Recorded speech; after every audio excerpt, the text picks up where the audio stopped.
Pakistani media परेशान है। भारत और चीन की नजदीकी बढ़ती जा रही है।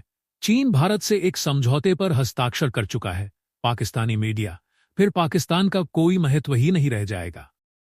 तो बासित साहब, ये क्या एग्रीमेंट हुआ है चाइना और इंडिया के माबैन? तो अब ये एक लिहाज से एक एग्रीमेंट हुआ है चीन और भारत के दरमियान। इंडिया चाइना के रिलेशंस को पाकिस्तान समझ ही नहीं पा रहा। हमें चाइना से इन्वेस्टमेंट चाहिए ताकि हमारा ट्रेड और बिजनेस बढ़े, हम कर रहे हैं।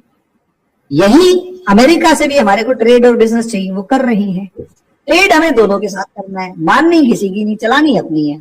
So the point here is कि चाइनीज पाकिस्तान से नाराज हो गए हैं, इंडिया ने जफ्फी पाले मत अंदाज है। और वो इंडिया के साथ जफ्फी पाई है। इंडिया की अकल चेक करें, इंडिया ने अपनी अकल से फायदा लिया। अब आपका पड़ोसी कंट्री अफगानिस्तान भी आपसे माफिया मांगना शुरू हो चुका है। उन्होंने ट्रैवल एडवाइजरी कर दी है आपके खिलाफ। और तीसरा जो सर्टिफिकेट चाइना ने उनको दिया है कि वो feel comfortable doing business in Afghanistan compare to Pakistan.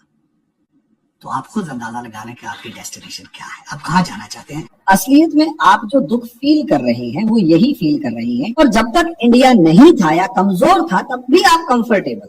आज प्रॉब्लम आपके साथ ये आ रही है कि इंडिया ताकतवर हो चुका है, और इतना ताकतवर हो चुका है कि वो अमेरिका को भी हैंडल कर पा रहा है और चाइना को भी हैंडल कर पा रहा है। तो बासित साहब, कौन जीता और कौन हारा? कुछ कहा नहीं जा सकता क्योंकि टेक्टिकल एडजस्टमेंट्स हैं जो कि भारत भी कर रहा है और चीन भी कर रहा है। लेकिन सर, भारत को भी तो ये याद रखना चाहिए कि चाइना उनका सगा। ये जरूर मैं आपसे पूछना चाहूंगी कि चाइना और इंडिया के फॉरेन मिनिस्टर्स की जो मीटिंग हुई है और उसमें जो है वो आगे की तरफ बढ़ने की बात की गई है, तो वो आप लोग किस तरह से एक दूसरे के साथ काम करने जा रहे हैं और इसमें पाकिस्तान को कितना खतरा है? इसलिए कि पाकिस्तान तो अपनी तरफ से ये सोच रहा था कि इन दोनों का तो झगड़ा है तो चाइना को हमारी जरूरत रहेगी, लेकिन अगर आप लोग आपस में मिल बैठे हमें तो वैसे बाहर कर देंगे। देखिए, सीधी सी बात है, दो लोगों की लड़ाई का अगर फायदा मिलने के बाद ही आपकी एग्जिस्टेंस है और दोनों की दोस्ती होने के बाद आपकी एग्जिस्टेंस खत्म हो जाए, तो इसका मतलब ये है कि आपको बहुत डीप एनालिसिस की, इंट्रोस्पेक्शन की जरूरत है कि जो पॉलिसीज आप फॉलो कर रहे हैं वो ठीक है भी या नहीं। मगर सर, प्रॉब्लम ये नहीं है कि दो कंट्रीज आपस में मिल रही हैं, उसमें से एक कंट्री ऐसी है जिसको हम दोस्त मानते हैं और दूसरी कंट्री वो है जिसको हम दुश्मन मानते हैं। इसलिए हमें घबराहट हो रही है। अगर हमारी दो फ्रेंडली कंट्रीज मिल रही होती तो उससे पाकिस्तान परेशान ना होता। अरे, दोस्ती और दुश्मनी के बीच में इतने सारे पड़ाव हो सकते हैं जिसमें आप उसको दोस्त और दुश्मन के 100 क्राइटेरियाज के अंदर डिवाइड करके उसको उस लेवल का दोस्त या उस लेवल का दुश्मन मान सकते हैं। भाई, एक हस्बैंड वाइफ है, वो दोस्त और दुश्मन दोनों हो सकते हैं। दो भाई जो हैं उनके बीच में प्यार भी होगा, लड़ाई भी होगी। असलियत में आप जो दुख फील कर रही हैं वो यही फील कर रही हैं कि अल्टीमेटली जिस अलाइनमेंट का आप एक हिस्सा थे वो अलायंस अब टूट चुका है और आप यानी पाकिस्तान जो है वो चाइना और अमेरिका के बीच में पिस रहा है। और जब तक इंडिया नहीं था या कमजोर था तब भी आप कंफर्टेबल। आज प्रॉब्लम आपके साथ ये आ रही है कि इंडिया ताकतवर हो चुका है, इतना ताकतवर हो चुका है कि वो अमेरिका को भी हैंडल कर पा रहा है और चाइना को भी हैंडल कर पा रहा है।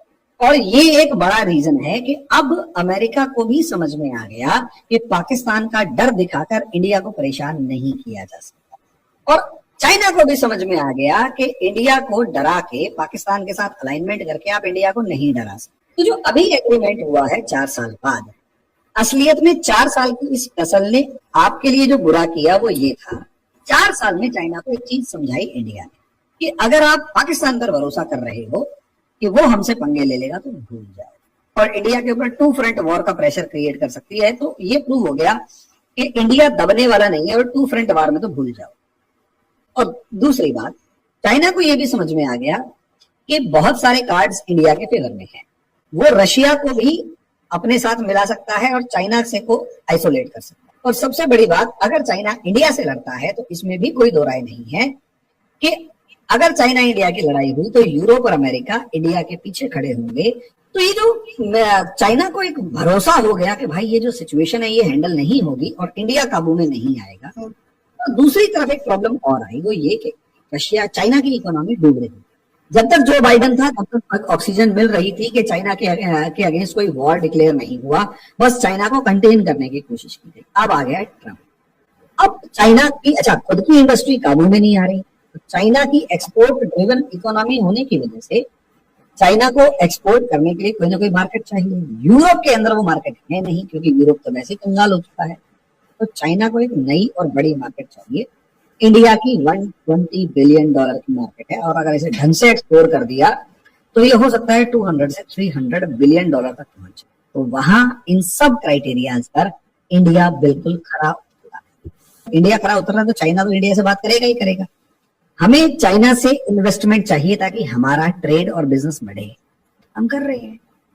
यही अमेरिका से भी हमारे को ट्रेड और बिजनेस चाहिए, वो कर रहे हैं। अमेरिका आंख दिखाता है तो चाइना के साथ हाथ मिला लेते हैं।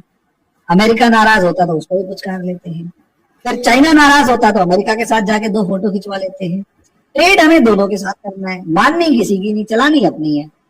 अब आप अंदाजा लगा के देखिए यार, चाइना को समझ में आ गया इंडिया को बॉर्डर पे नहीं हरा सकते।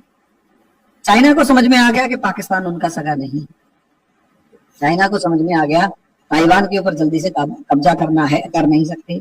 चाइना को यह भी समझ में आ गया कि अमेरिका लठ लेके खड़ा हुआ है, ट्रंप आने के बाद तो जीने नहीं देगा। लेकिन सर भारत को भी तो ये याद रखना चाहिए कि चाइना उनका सगा नहीं है। अब मैं वही उसी चीज पे आ रहा हूँ, आप बिल्कुल सही कह रहे हैं। ये काउंटर क्वेश्चन जेन्युइनली आपकी तरफ से बनना चाहिए था। एक ट्रू पाकिस्तानी वाला क्वेश्चन आपने पूछा कि इंडिया को भी तो समझ के रहना चाहिए। देखिए हाँ बिल्कुल, हम मना थोड़ा ना कर रहे हैं। हाइपरसोनिक मिसाइल हमने बना ली है, वो इसीलिए बनाई है कि बेटा देखो जब तक ट्रेड कर रहे हैं जहां तेरे को लगा तो ऐसी ऐसी हमारे पास मान लिया 5000 मिसाइलें बना के रखी हुई है भाई, 10, 15, 20 तो गिरेंगी, इतनी में काम हो लेना है। तो डर उसे भी होना चाहिए कि भाई तूफान मचा हुआ है